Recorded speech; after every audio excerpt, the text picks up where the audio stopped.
Craig Wright's Blacklist resembles Bitcoin kill switch Satoshi never followed through on. The Blacklist Manager was unveiled in October and is part of Bitcoin SV's digital asset recovery process. Bitcoiners are cringing at the fact that users of the rival Bitcoin SV, BSV, blockchain can now freeze and confiscate other users' coins, thanks to the Australian computer scientist Craig Wright's Blacklist Manager, a software tool for recovering lost or stolen coins. But did Satoshi Nakamoto, inventor of Bitcoin, suggest a similar kill switch feature 13 years ago? In a 2010 Bitcoin Talk post, Satoshi described a system that would allow a buyer to lock up Bitcoin in an escrow account. The money would be unlocked once the buyer confirmed receipt of goods or services. The buyer could never retract the funds, although the seller could always refund the Bitcoin. But here's the catch: the buyer could keep the coins locked indefinitely, something like a kill switch targeting fraudulent sellers. BSV unveiled its Blacklist Manager in October. The tool allows users to freeze and confiscate BSV coins as long as they provide legal documents proving rightful ownership.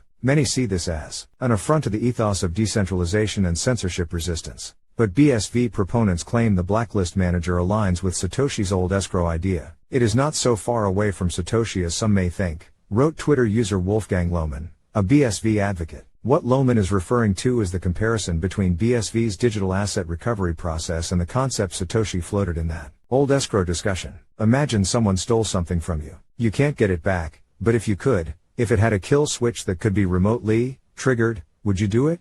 Satoshi wrote in the Bitcoin Talk post, "Would it be a good thing for thieves to know that everything you own has a kill switch, and if they steal it, it'll be useless to them, although you still lose it too? If they give it back, you can reactivate it." Wright, who purports to be Satoshi, has claimed he found himself in the situation Satoshi described. In February 2020, Wright alleged hackers used a Wi-Fi pineapple to steal private keys from him for 2 Bitcoin, BTC, wallets. A Wi-Fi pineapple is a special device used by malicious actors to intercept messages between a computer and a Wi-Fi network. One of the wallets Wright claims to own, the 1FX wallet, is well known and holds nearly 80,000 BTC. The wallet was funded during the Mt. Gox debacle, a series of hacks between 2011 and 2014 that forced Tokyo-based Bitcoin exchange, Mt. Gox, into bankruptcy. The other wallet has roughly 31,000 BTC. Wright filed a claim against 16 developers of Bitcoin and its various forks in 2021, insisting they owe Tulip Trading, a Seychelles company owned by Wright and the official claimant in the case, fiduciary and tortious duties to rewrite or amend protocol code in order to give Tulip Trading access to the 111,000 BTC controlled by the 2 wallets. This bizarre demand to amend protocol code seemed to contradict basic cryptography and left many scratching their heads. How could developers give Wright access to coins whose private keys are unknown? Enter BSV's Blacklist Manager, which, according to court documents, Wright's other company,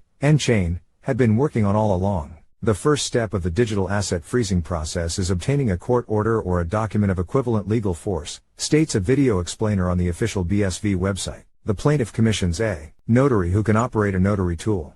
The notary converts the court order into a machine-readable format and transmits it to the mining network. This type of transaction is called a confiscation transaction, and according to the video, the end result is that miners will receive legal documents ordering the reassignment of misappropriated or lost assets and execute a transaction that transfers ownership of coins to their legally determined owner. According to BSV's press release, the network wants digital assets to receive the same legal treatment as traditional assets. For blockchain technology to be adopted globally, it needs digital assets to be treated legally similarly to stocks, bonds and any other property, the release states, quoting Marcin Zarakowski, General Counsel and Chief of Staff of the Bitcoin Association for BSV. In the past 2 years, we have seen $3 billion plus in digital assets stolen. This is unacceptable. With this new tool, we look to set ourselves on the right track for solving this issue. The statement reads, while such a tool may seem reasonable at first, it doesn't take much to poke holes into the concept of a court-mediated network. For example, how would disputes between users in different jurisdictions be handled? On the other hand, many members of society may prefer a system bound by law to one beholden to computer code and a strict decentralization ethos. For what it's worth, it doesn't seem Satoshi ever implemented an escrow or kill switch feature. He may have been just brainstorming before realizing the inevitable trade-off between decentralization and financial insurance. This is not implemented, and I probably won't have time to implement it soon, but just to let you know what's possible, Satoshi wrote. He did, however, create an alert system where power users, like Satoshi, could send network-wide alerts and even disable transactions. Satoshi deprecated it in December 2010 and it was completely removed between 2016 and 2017.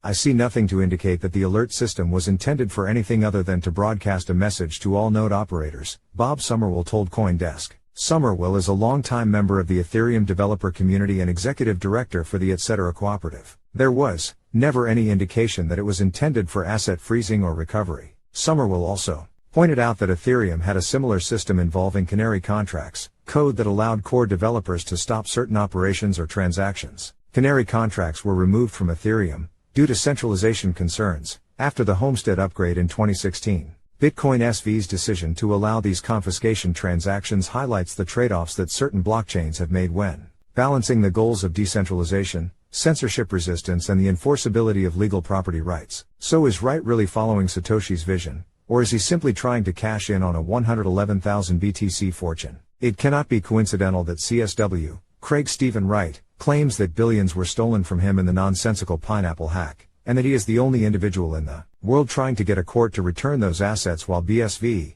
is the only chain in the world implementing confiscation transactions, Somerville said. It is so against the spirit of Bitcoin.